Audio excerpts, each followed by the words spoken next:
Moving away from some of the more clinical-based questions, there's a number of other key questions to consider with digital health.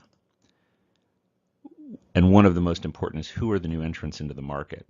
As the delivery of healthcare changes and becomes more based on technology, there will be changes, there will be new entrants to the market. There may be many players who stay the same but change their business model.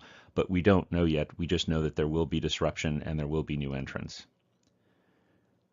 Another question is, how are we going to apply existing laws, and what new laws will we need enacted to manage digital health? Law is always reactive, most cases reactive, I should say, and so the laws that we have solve problems of yesterday. We're really trying to look at what are the problems of tomorrow, and frankly, we will probably not fully know the answer on the legal side until we're a little further down the road. So I think it is important to note that whatever laws are out there probably poorly apply in some ways to digital health. We may need new laws to deal with this, and we'll have to be mindful of that, not to stifle the technology, but also help manage it in a way that makes sense for everyone. Data is the core in many ways of digital health, and so there will be many fights, probably legal and other, over who gets access to what data and for what purposes. Healthcare data is among the most sensitive we have, but there are a number of ways that researchers and others can get data to use it to try to improve healthcare outcomes. As we'll talk about also, there are some places and times where forced disclosure of very sensitive medical information happens. So, while healthcare data is very private, there are exceptions to that, and frankly, exceptions that don't necessarily exist for other forms of data in some cases. And that really ties into this point, which is, how do you balance privacy and societal good? If society benefits from broader access to data to drive better healthcare outcomes, what are my rights there? How should my privacy be respected if we can find cures for diseases by sharing my medical information? Should that happen or not? And I think we're going to have that. We've had that discussion in other contexts. We're going to continue to have it as we continue down the path of the increasing use of data. What level of precision is required is a critical issue here.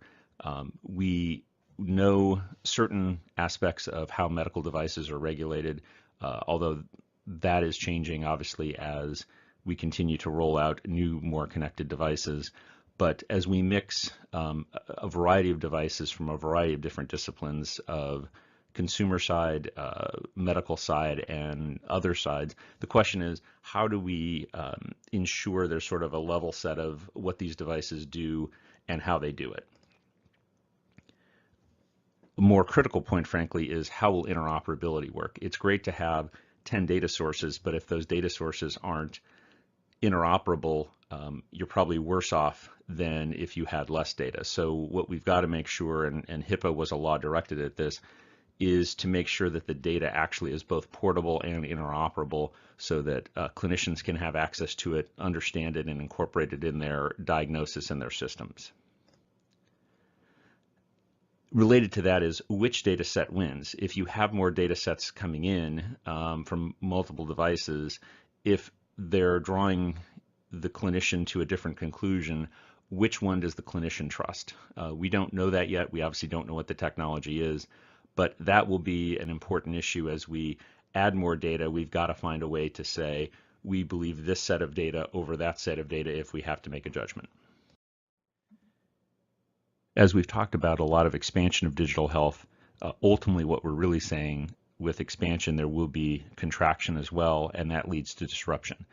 The current existing model has been around for a while. It includes providers, payers, third-party administrators, business associates, and electronic health record providers, among others. So what we know is that ecosystem will inherently change. Who is in each category will change, and the need for each category may change as well. So we don't, again, know what the disruption will ultimately result in, other than massive change likely from what we currently know as our current healthcare system. We've touched on interoperability previously, but it's important to just sort of tee this up in 4 points.